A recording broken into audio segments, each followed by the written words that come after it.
Good afternoon, and thank you for coming here this afternoon.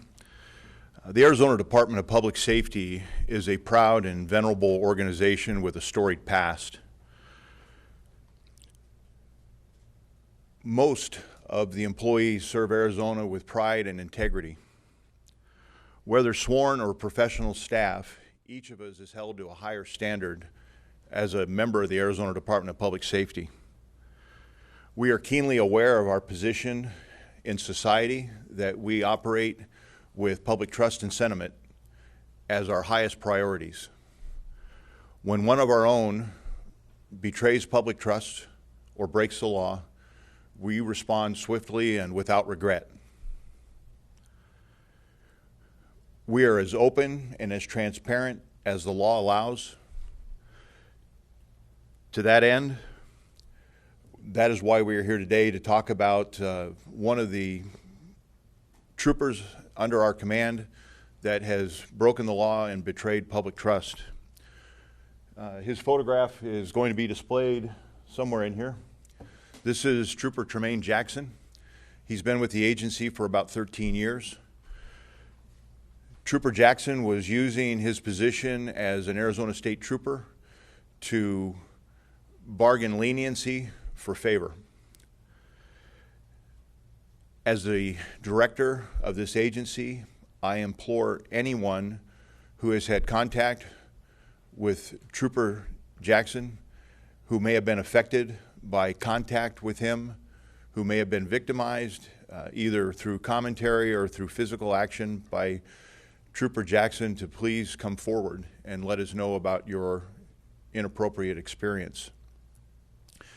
This event started on May 19th, where we received a first initial complaint about some inappropriate comments by Trooper Jackson to a female motorist. While we were investigating that May complaint, on June 11th, we received a second complaint, this one also alleging inappropriate commentary and then also criminal behavior to the extent of sexual abuse. Trooper Jackson was immediately removed from duty, placed on administrative leave. An investigation was kicked off through our Special Investigation Unit, where we began to contact other women who had been stopped or cited by Trooper Jackson. To that end, we have identified 8 victims at this point who have had inappropriate or commentary or inappropriate contact with Trooper Jackson. Trooper Jackson has been relieved of duty. He will be booked into the Madison Street Jail with the following charges pending, and they'll come up on the screen here in a minute. As you can see, there's many felonies, many charges, and we believe that this may not be all of our victims. I'll take a few questions. I will then turn it over to Sergeant Lee, who will talk about our hotline and our website for anybody who would like to come forward and tell us anything else that was happened during the contact. The temerity of Trooper Jackson is horrifying, and our job now is to respond appropriately. Colonel, two-part question. Were Yes. all 8 victims women, and then as part of that, were all 8 victims interacting with him when he was in uniform, or were some of them when he was not working for safety? The question was all 8 victims female, and the answer to that is yes. The second part was he in uniform and in his official capacity, and the answer to that is yes. He was either on his police motor or in a marked or unmarked Arizona Department of Public Safety trooper car. When was he placed on leave? He was placed on leave on June 11th of this year, the same day that the complaint came in alleging the criminal conduct.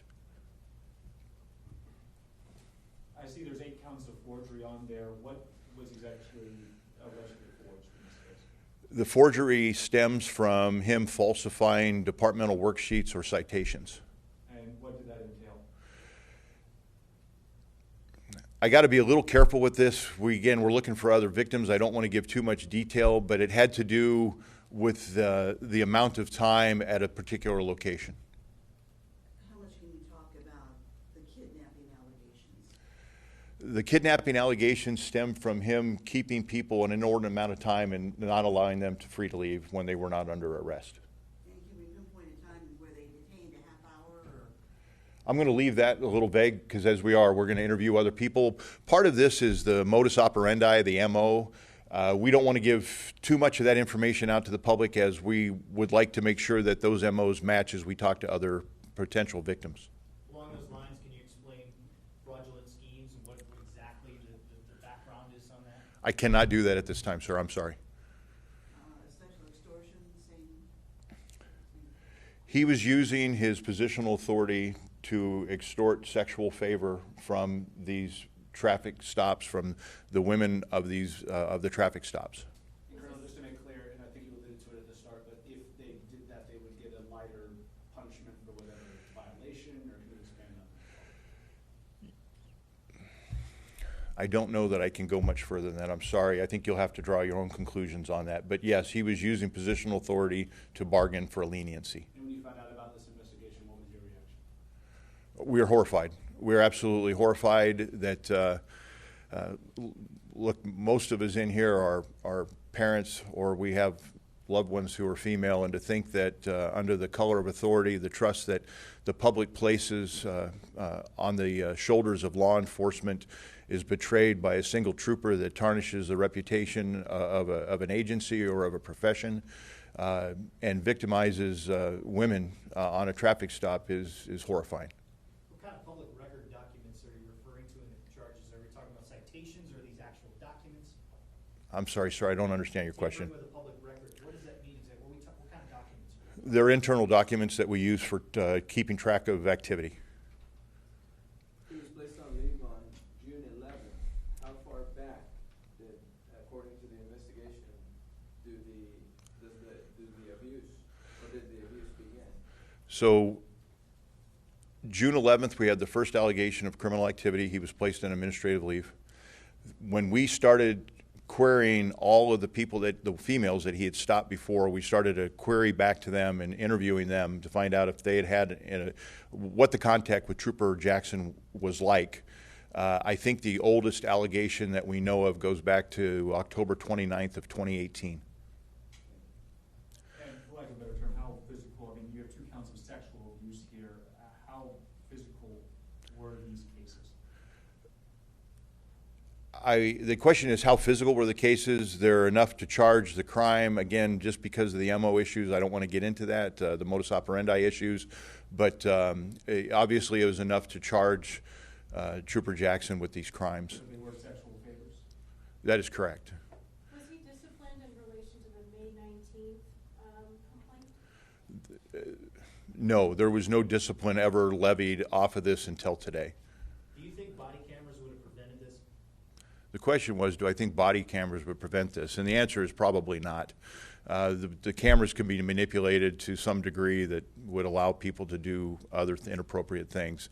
Again, we spend an inordinate amount of time going through the hiring process and how we hire people, the policy that we write, and the training that we provide ongoing throughout the troopers' professional life here.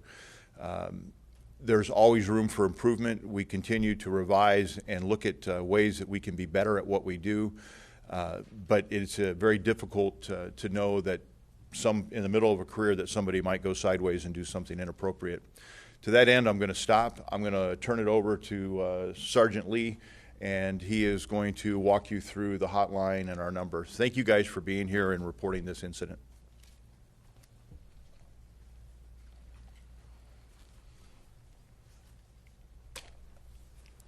Thank you, Colonel. So as Director Milstead said, we're not going to be able to go much more beyond what he has already provided you. What we wanted to get out of this, though, today is we do believe there are additional victims out there, and we have provided a couple of ways for those victims to come forward. The first one is a telephone number that is going to be monitored by detectives throughout the day. If the call comes in the evening, they will be directed to our duty office and sent directly to the detectives on this case. The second way is they can actually go online. We've created a tip line specifically for this case, azdps.gov/Jackson. where they can fill out that information. That information is sent, again, directly to investigators on that case. So if you have had any contact with Trooper Jackson that you felt victimized by the end of that contact, we would please implore you to come forward so that we can talk to you and get your statement. Other than that, that's all that we have. Thank you. Where does he work? What part of the state, what district, where? So he was recently assigned to the Metro Motors District, so here in the Phoenix area. When will he be booked? He will be booked a little bit later on today. You said recently assigned when? When was he assigned to this? That was his last, when he was placed on leave June, I believe 11th, that was his last assignment. What about October 2018? Was he there? at He that was time? still there at that time, yes.